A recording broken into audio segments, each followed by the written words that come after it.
السلام علیکم ورحمۃ اللہ وبرکاتہ۔ بسم اللہ الرحمن الرحیم۔ تمام تعریفیں اللہ رب العالمین کے لیے ہیں، جو دلوں کے راز کو جانتا ہے، نیتوں کو دیکھتا ہے،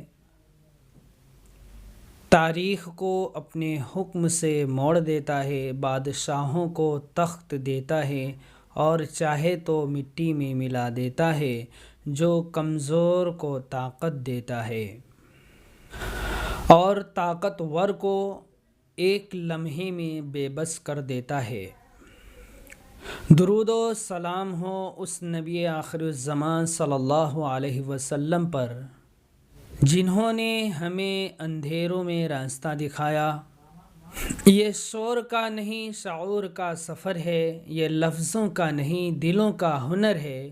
یہاں سچ لکھا جاتا ہے وقت سے پہلے، یہاں جھوٹ کے ہر چہرے سے پردہ ہٹتا ہے۔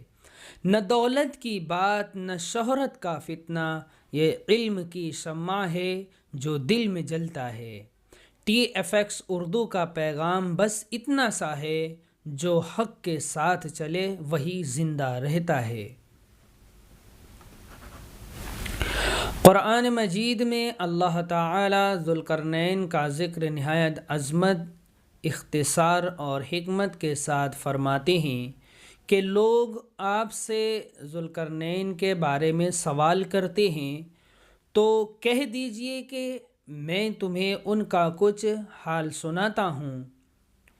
ہم نے اسے زمین میں اقتدار دیا اور ہر طرح کے وسائل عطا کیے، یعنی ایسی سلطنت جو صرف تلوار سے نہیں بلکہ عدل، علم، تدبیر اور خوف خدا سے قائم تھی۔ چنانچہ انہوں نے مغرب کی سمت سفر کیا، یہاں تک کہ ایسے ساحلی علاقے تک پہنچے جہاں سورج پانی میں ڈوبتا محسوس ہوتا تھا۔ یہ دراصل انسانی نظر کا زاویہ تھا، نہ کہ سورج کا حقیقی غروب۔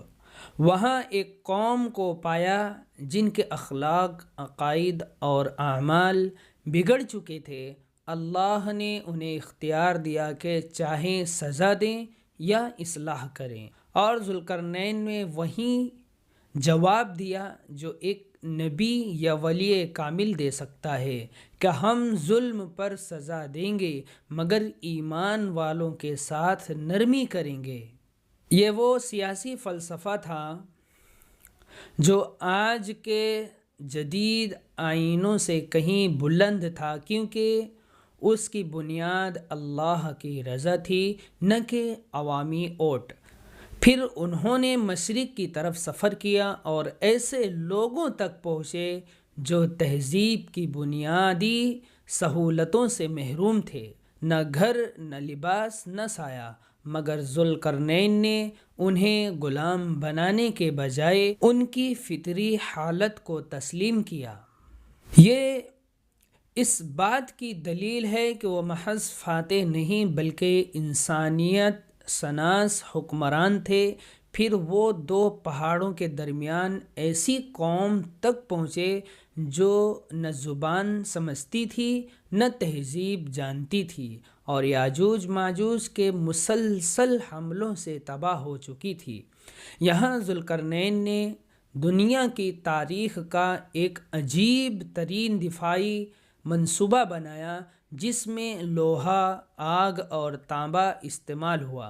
یہ دیوار محض اینٹ پتھر کی نہیں بلکہ اللہ کی مدد سے قائم کردہ ایک تہذیبی بند تھی، اور یہ اعلان بھی کر دیا کہ یہ ہمیشہ قائم نہیں رہے گی بلکہ قیامت کے قریب ٹوٹ جائے گی، تاکہ انسان کو یاد رہے کہ دنیا کی کوئی طاقت دائمی نہیں۔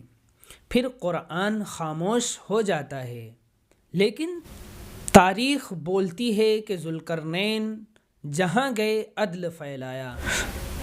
قبائل کو قانون دیا، مظلوموں کو تحفظ دیا اور حکمرانوں کو جواب دہ بنایا۔ اسی لیے تقریباً ہر تہذیب میں ان کا ذکر کسی نہ کسی نام سے ملتا ہے۔ کہیں انہیں عادل بادشاہ کہا گیا، کہیں نبی، کہیں ولی، کہیں حکیم۔ حضرت عمر رضی اللہ تعالی عنہ کا سخت جملہ کہ لوگ جسے چاہیں نبی بنا دیتے ہیں، اس بات کی دلیل ہے کہ ذوالقرنین عام انسان نہیں تھے بلکہ غیر معمولی ہستی تھی۔ حضرت علی رضی اللہ تعالی عنہ سے منقول روایت کہ انہیں 2 مرتبہ قتل کیا گیا اور 2 مرتبہ زندہ کیا گیا، اگرچہ سند کے لحاظ سے مختلف درجوں کی ہے، مگر اس سے ان کی عظمت کا اندازہ ہوتا ہے۔ مؤرخین نے ان کے نام، نسب اور قوم پر سینکڑوں اقوال نقل کیے ہیں۔ کسی نے انہیں حمیری کہا، کسی نے یمنی، کسی نے فارسی، کسی نے رومی، کسی نے انہیں مرزبان کہا، کسی نے افریدون کہا، کسی نے ہرسس، کسی نے عبداللہ بن زہد، کسی نے مصعب بن عبداللہ اور بعض نے انہیں سکندر سے جوڑا، مگر محققین جیسے ابن کثیر، ابن تیمیہ، ابن عساکر اور قرطبی نے واضح کیا کہ قرآن والا ذوالقرنین وہ سکندر نہیں جو یونان کا بت پرست فاتح تھا، کیونکہ وہ شرابی، جابر اور فلسفوں کا شاگرد تھا، جبکہ قرآن والا ذوالقرنین موحد، عادل، اللہ پر بھروسہ کرنے والا اور آخرت پر یقین رکھنے والا انسان تھا۔ اس طرح دنیا نے 2 سکندر دیکھے، مگر قرآن نے جس ذوالقرنین کو پیش کیا وہ طاقت اور تقوی کا ایسا امتزاج تھا جو آج بھی اقوام متحدہ، عالمی عدالتوں اور جدید ریاستوں کے لیے ایک خواب ہے۔ اور حقیقت یہ ہے کہ ذوالقرنین کی اصل پہچان اس کی فتوحات نہیں بلکہ اس کا کردار ہے، اس کا تاج نہیں بلکہ اس کا سجدہ ہے۔ اور یہی پیغام قرآن ہمیں دیتا ہے کہ اصل کامیابی زمین پر حکومت نہیں بلکہ اللہ کے قانون کے ساتھ حکومت ہے۔ اگر طاقت کے ساتھ ایمان نہ ہو تو وہ سکندر بن جاتی ہے، اور اگر طاقت کے ساتھ تقوی ہو تو وہ ذوالقرنین بن جاتی ہے۔ یہ واقعات صرف سنانے کے لیے نہیں تھے، یہ ہمیں جگانے کے لیے تھے، یہ ہمیں بتانے کے لیے تھے کہ طاقت ملے تو فرعون نہ بنو، عدل کرو ذوالقرنین بنو۔ سوال یہ نہیں کہ وہ کون تھے، سوال یہ ہے کہ ہم کیا بن رہے ہیں۔ ہم نعمت ملنے پر شکر گزار بنتے ہیں یا غرور میں مبتلا ہو جاتے ہیں؟ ہم فتنوں کے دور میں حق کے ساتھ کھڑے ہوتے ہیں یا خاموش رہ کر خود کو محفوظ سمجھ لیتے ہیں؟ تمام تعریفیں پھر اسی اللہ کے لیے ہیں جس نے ہمیں سننے کی توفیق دی، سمجھنے کی عقل دی، اور توبہ کا دروازہ آج بھی کھلا رکھا ہے۔ آئیے ہاتھ اٹھا کر دعا کریں۔ یا اللہ، ہمارے دلوں کو ہدایت پر قائم رکھ، ہمیں حق کا ساتھ دینے والا بنا، باطل سے نفرت عطا فرما، ہمیں عدل کے ساتھ عمل، طاقت کے ساتھ عدل اور زبان کے ساتھ اخلاص عطا فرما۔ یا اللہ، ہمیں دجال کے فتنوں سے، یاجوج ماجوج کے فساد سے اور نفس کے دھوکے سے محفوظ فرما۔ ہمیں دنیا میں بھی سرخ رو رکھ اور آخرت میں بھی۔ آمین یا رب العالمین۔ ہم پھر حاضر ہوں گے ایک نئے موضوع، ایک نئی حقیقت کے ساتھ۔ تب تک کے لیے یاد رکھیں، TFX اردو، آخری سچ وقت سے پہلے۔ والسلام علیکم ورحمۃ اللہ وبرکاتہ۔